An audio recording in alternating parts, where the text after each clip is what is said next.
What is up, everyone? DSP here. Today is January 22nd, 2013, and welcome to Release Day Unboxing. We've got one release this week, a game that I first actually saw footage of at E3 last year, from Studio Ghibli, who is known for making some pretty outstanding anime features and movies. And this is their first outing attempting a interactive medium, i.e. a video game, and I'm kind of excited about it because I do actually like the Studio Ghibli work. I've actually seen several of the movies, including Princess Mononoke, Spirited Away, and I believe I saw another one too, and it's not, I think, is it Nausicaa, I think was the name of one as well, and I liked all those. I never saw Howl's Moving Castle. I actually heard that one's pretty good too. And wasn't My Neighbor Totoro, wasn't that also one? I don't think I ever saw that one either. But I like their work, and I think that if they can capture the spirit of what they do with those movies and translate it into a video game, that's going to be an amazing thing. So, here we are, Ni no Kuni on the PS3, Wrath of the White Witch. On the back, step into an animated role-playing masterpiece. It says, follow the magical journey of a young boy named Oliver who enters a beautiful and dangerous parallel world in an attempt to save his mother. And a bunch of microscopic text that I cannot read. Look how small the text is. What? Look at this. Now look how close I am to the camera. Can you read that? Oh my god, I can't even get it close enough to the camera. There we go. Finally, now you could probably read it. Animated sequences by the legendary Studio Ghibli, blah blah blah. Holy moly. Okay, so that's the back of the case. You open it up, and you've got your instruction booklet, and you've got your game disc. Now to show you the instruction booklet, ooh, revealed some art there. It's black and white. It's pretty basic, but this is kind of cool. Look. They actually have a language of the, I guess, the native people or whatever this parallel world is on the back of this book, and it should translate. So I don't know, maybe I should actually keep this out during my playthrough? I don't know. I'm wondering if maybe if the game translates for you or if you actually need this to understand the characters or whatever, but pretty basic instruction booklet. It's a couple pages, getting started, your controls, explaining the menus, and explaining a couple different things about the game, combat, the flow of battle.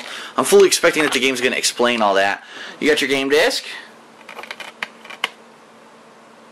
And then behind it, we'll take it out for a second to actually look at the artwork that's laid out here. A pretty cool piece of art relating to the game. That's nice. And now, if you didn't see last week's Release Day Unboxing, okay, you missed out because I pre-ordered this game at GameStop. You get a pre-order bonus, but they actually gave it to me early. They gave it to me last week. It's actually a steel box case for Ni no Kuni, okay, Wrath of the White Witch. That's the front. That's the back. Some more art. Beautiful Studio Ghibli quality art. And then in the middle, even more full color art. Pretty neat. Now, I am perfectly aware that this game did have a collector's edition.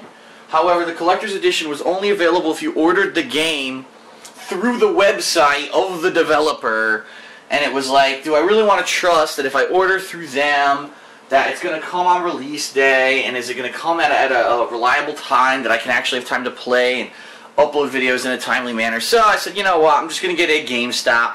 And the collector's edition did have a lot of stuff, but it's like, you know, if they had a collector's edition that was available in retail stores, I probably would have gotten it, but I just don't trust that stuff, you know? I don't know, I've never been a person to trust that the game's going to arrive early enough or on release day. Who knows what happens with shipping issues and whatever, so that's it for the Ni no Kuni unboxing. Pretty short and sweet and basic.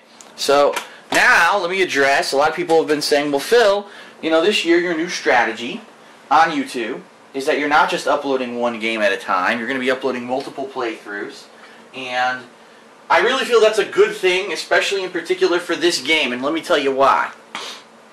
Japanese role-playing games are polarizing, okay?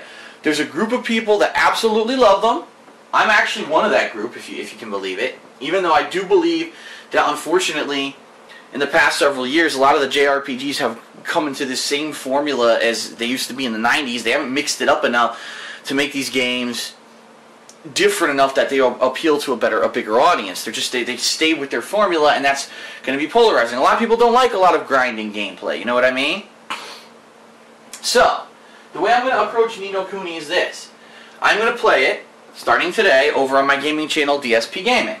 And I'm going to split my days between Ni no Kuni and my current playthrough that I'm doing right over there. It's a retro replay of Grand Theft Auto 4.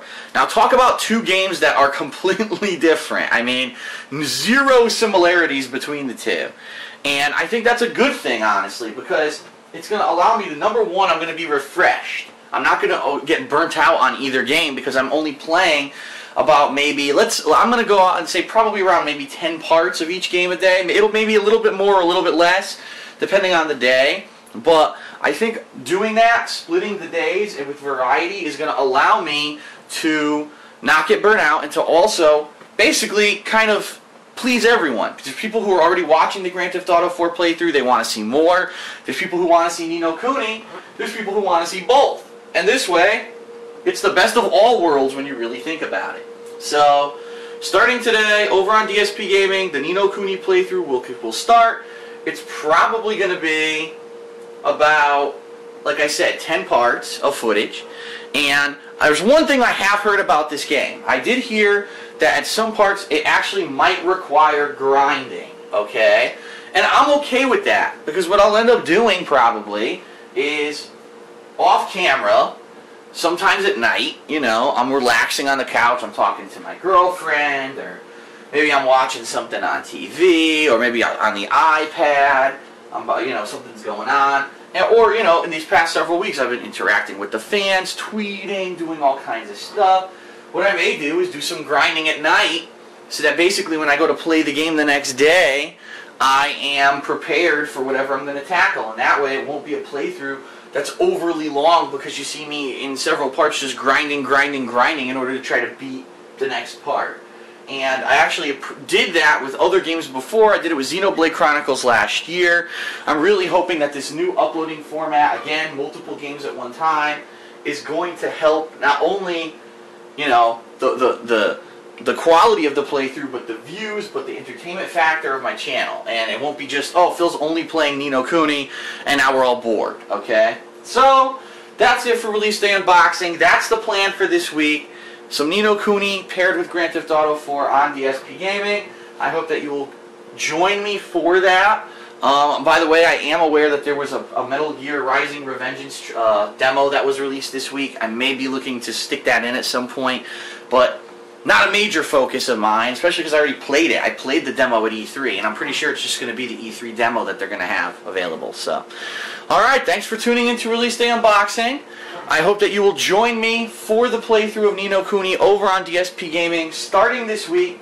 Yes, I know the game is long. People are saying the story alone is 40 hours long. That's typical for a JRPG, and that's why I think the new uploading format, keep in mind, there's no retail release next week. All there is a DLC for Black Ops 2, which I'll play, but I don't think it's going to really, you know, take up all of my time for the entire week. It's good. I'll basically have almost a 2-week period here where I can play Ni no Kuni and Grand Theft Auto 4 at the same time and get through those playthroughs. So, thanks a lot for watching. I'll see you on DSPGaming for gameplay this week. Peace.